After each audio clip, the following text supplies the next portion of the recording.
está fazendo certinho, né? Está fazendo o jogo muito bem jogado, porque daqui a pouco ele vai estar com o presidente dos Estados Unidos para discutir as mesmas coisas. Só que ele não está chegando lá de mão vazia, ele está chegando lá com outros acordos já feitos. Com esse acordo da Índia, por exemplo, é importantíssimo. Né? Então, assim, uma coisa tem reflexo direto na outra. Tem reflexo direto no destino dessa conversa que o Lula vai ter agora em março com o Donald Trump. Ele pretende que seja na primeira quinzena, ainda não tem uma resposta dos Estados Unidos com relação a isso, mas, assim, o Brasil é o segundo país com o maior volume de terras raras, de minerais críticos do mundo. Só perde para a China. É o único país que tem mais que o Brasil. Só que o Brasil quase não explora, né? É muito pouco. Hoje, a exploração de minerais críticos no Brasil chega a 1% do total mundial, o que é uma coisa absolutamente irrisória.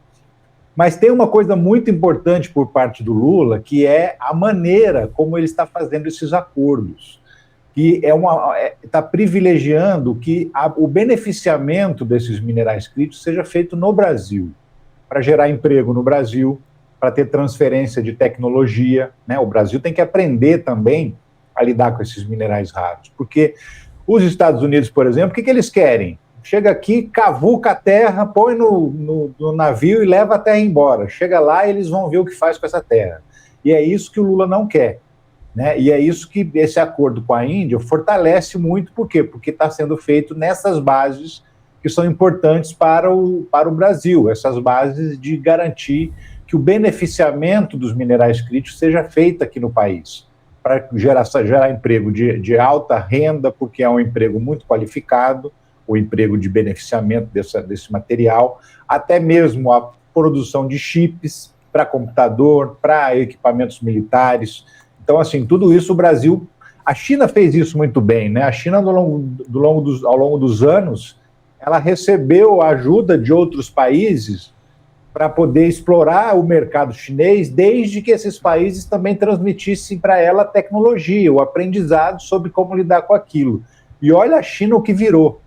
Né? Então, os Estados Unidos vão negociar com o Brasil já num outro patamar em razão desse acordo que foi feito com a Índia, que fortalece a posição do Brasil de garantir o beneficiamento aqui. Então, eu acho muito importante esse acordo firmado com a Índia. Não veio na hora certa, porque vem pouco antes do encontro do Lula com o Trump, e vai colocar o Brasil numa outra condição de negociação. É fundamental isso também, porque a gente não sabe o que vem do lado de lá, né? Então, assim, esse acordo com a Índia dá um panorama de como o Brasil está lidando com isso. E quem quiser negociar com o Brasil vai ter que negociar nesses termos. O Lula já disse que não aceita imposição, que não vai aceitar imposição nenhuma nessa negociação, que tem que ser uma negociação boa para os dois lados, tanto para o Brasil quanto para os Estados Unidos, e fazer um acordo como esse com a Índia dá o exemplo de como é que as coisas têm que seguir daqui para frente. Eu acho que foi muito importante, muito inteligente do Lula assinar esse acordo tão pouco tempo antes do encontro com Donald Trump. Vamos ver professor aqui. Chiaro, chegou aí. Tudo bem? Como é que tá, Ricardo? Tudo bem? Obrigado por aceitar nosso convite.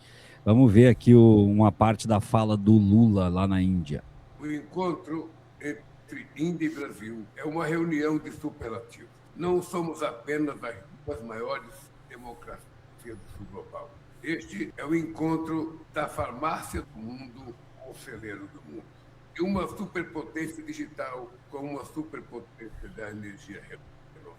Somos ambos países megadiversos e polos da indústria cultural. Somos ambos defensores do multilateralismo e da paz. Ampliar os investimentos e a cooperação em matéria de energias renováveis e minerais críticos está no cerne do acordo pioneiro que assinamos hoje. Como resposta ao unilateralismo comercial, tanto o Mercosul como a Índia concluíram recentemente acordo de livre comércio com a União Europeia. É, portanto, mais do que natural que o Mercosul e a Índia trabalhem para ampliar de forma significativa o acordo de comércio preferencial que já existe entre nós. Reafirmei ao primeiro-ministro Modi que o Brasil está comprometido com a manutenção da América do Sul como os outros países. Afinal, as únicas guerras que a humanidade deve lutar são as guerras contra a fome e a pobreza e a degradação do meio ambiente. Esta visita de Estado traça um novo capítulo para a longa jornada de cooperação bilateral entre Brasil e Índia.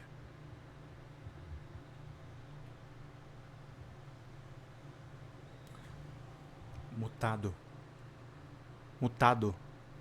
Não estamos te ouvindo. Microfone aí, professor, tá desligado. Uma coisa aqui. Alô, tá me ouvindo agora? Agora sim. Ah, beleza.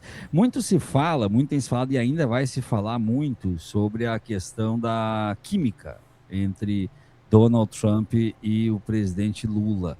E agora, com essas viagens do Lula e com mais uma declaração que o Lula deu nessa viagem, que ele disse que acha lamentável e que não consegue concordar com a prisão do Maduro, voltou a falar e disse que o Maduro merece ser julgado na Venezuela, a gente volta a ter o Lula na Índia, um fortalecimento de relações, que está dentro do âmbito do BRICS também, por ser a Índia, e falando mais uma vez a respeito do Trump, em especial do Maduro.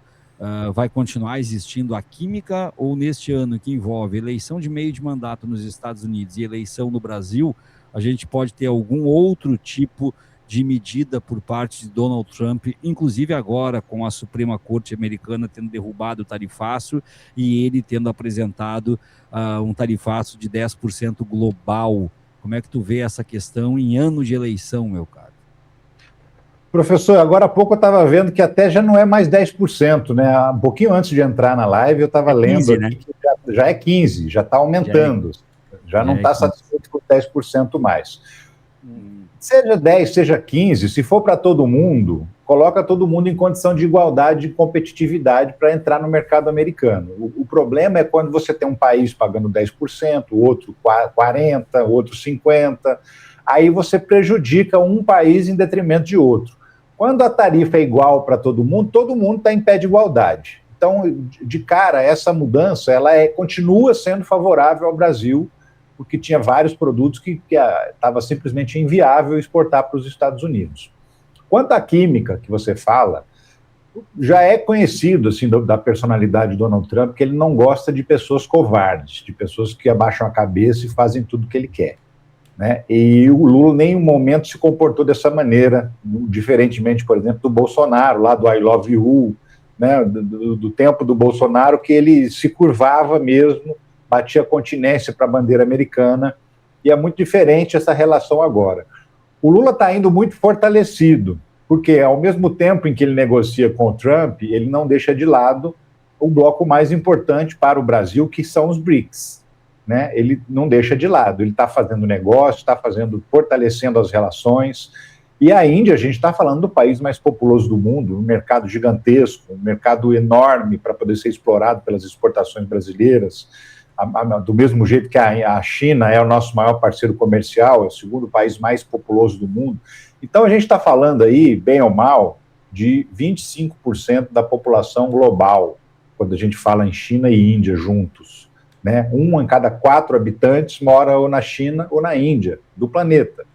Então, assim, tudo isso fortalece a posição do Brasil. Eu não acredito que a tal da química vai se desfazer com as críticas do Lula, porque já tem um tempo que ele está se comportando dessa maneira, está fazendo seus apontamentos, e a gente não vê resposta dos Estados Unidos, justamente por conta dessa característica do Donald Trump de só apreciar, só negociar com gente que o trata de igual para igual. Né? Tem ali, naquela psicopatia do Donald Trump, tem essa característica de entender que as pessoas não podem se acovardar diante dele. Então, eu acho que o Brasil está numa posição muito, muito confortável para fazer essa negociação de minerais críticos e também a negociação com relação às tarifas. Eu acho que, inclusive, depois desse encontro de Lula com Donald Trump, a gente pode ter algum resultado no que diz respeito àqueles cancelamentos de vistos, porque a gente não pode esquecer, depois que o Donald Trump mandou tirar a aplicação da lei Magnitsky no Alexandre de Moraes, ainda tem 8 ministros do Supremo Tribunal Federal, na verdade 7, né, porque o Barroso não é mais ministro, são 7 ministros e mais o Barroso, que saiu do Supremo Tribunal Federal, que estão sem visto de entrada nos Estados Unidos, né? Então, eu acho que deve acontecer alguma coisa nesse sentido também, de eliminar mais essas barreiras contra integrantes da Suprema Corte. Tem ministros de Estado, como Alexandre Padilha, com dificuldade de visto. Tem o Jorge Messias também, com problema com visto para entrar nos Estados Unidos. E daqui a pouco o Jorge Messias é o ministro do Supremo Tribunal Federal, se tudo correr bem, conforme planejado aí pelo pessoal do Lula.